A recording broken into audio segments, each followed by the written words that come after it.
আসসালামু আলাইকুম। তো আজ আমি ঘুম থেকে উঠে দেখছি আকাশটা মেঘলা করেছে। তো ভাবলাম আপনাদেরকে দেখাবো, তো আমি ভিডিওটা করলাম।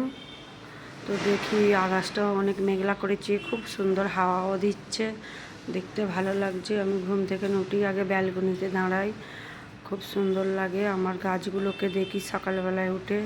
তো গাছে ফার্স্টে দুটো করলা হয়েছিল, ভেজে ফেলেছি তুলে। তো এখানে ফের দুটো করলা হয়েছে, গাছে লেবু হয়েছে, নিচে সব লঙ্কা গাছ আরও পুঁই গাছ সব কিছুই বসানো আছে, দেখুন। তো খুব ভালো লাগছে, আপনাদের কেমন লাগছে বলবেন।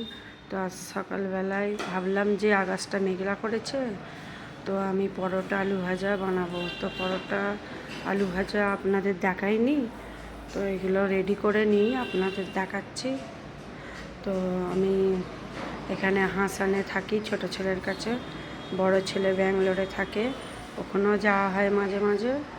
এখানেই বেশি থাকি ছোট ছেলের কাছে।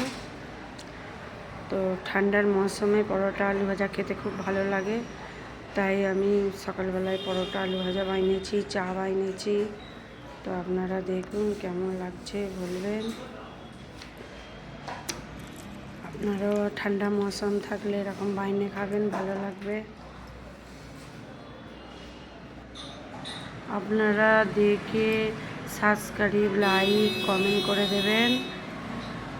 আর আমি নাস্তা খেয়ে চা খেয়ে এবারে আমি রান্নাবান্না করব, রাখি।